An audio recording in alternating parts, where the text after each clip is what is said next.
You're taking a live look at the White House this morning. President Biden expected to meet today to talk with top congressional leaders about the national debt limit.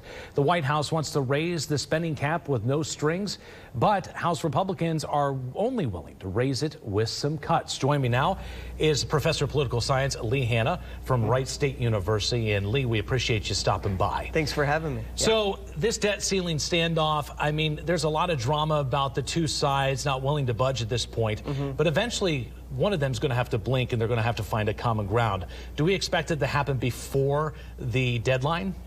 Yeah, that's the real challenge. And one thing that I think both sides are going to watch are the markets and what the broader economy does if they don't take action.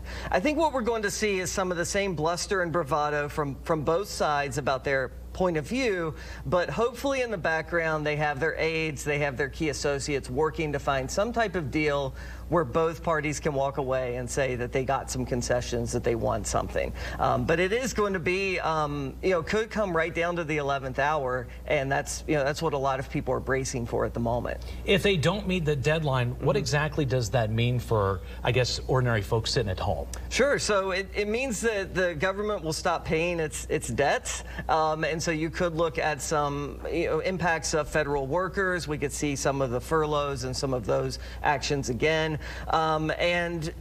We could see, I guess, just a real breaking point where it could have a major long-term impact on the economy if they don't move fairly quickly too. So thinking about just confidence in the dollar, exchange rates, international markets working with the United States, all of that is so caught up now. We're so we're so worldwide economy now that you can't, with globalization, that also will impact it too.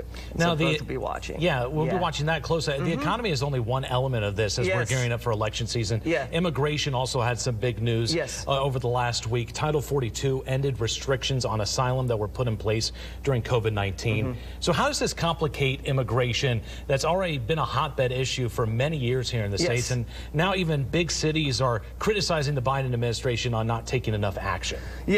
So with the ending of the pandemic, the government kind of lost the right to really push away people immediately seeking asylum. It used to be a process where you'd at least be in the United States, you get your day in court, everything else. And so for a few years, they kind of had a break of that, going back to the Trump administration. And so now, we're still watching in terms of how this will impact border crossings. Early on, we've actually seen a decrease, about 50% decrease of border crossings because the Biden administration has set some other policies that they think will make it harder to claim asylum, harder to stay here, without some other processes in place.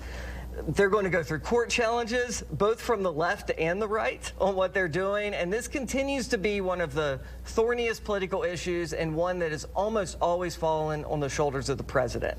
Well, and here's something interesting as well. I mean, you're seeing some of these southern states now send busloads of migrants. There was one that just dropped off a bunch of migrants in New York City. And now the mayor of New York City is kind of criticizing the Biden administration. Do you see some Democrats break over, I guess, this new issue dealing with some of these migrants being bussed up to their states? Yeah, so I would say that even Biden's actions have really been a break from maybe the mainline Democrat in terms of being a little harsher on asylum and a little harsher on some of the other rules to try to mitigate how many migrants feel like it's worth it, to cross the border. I think it is going to be, as it often is, one of the major issues we see in the upcoming election, and one that as people maybe feel it's more pressing, you might see that more solutions come up. Again, what we've really seen is congressional inaction for decades, and the president, through kind of executive orders, trying to just knit together something that halfway works, but the burden often does fall on these border cities. Dr. Lee Hanna, we appreciate you taking these complicated issues, breaking them down for us this morning. As always, we appreciate you stopping by. Thank you so much.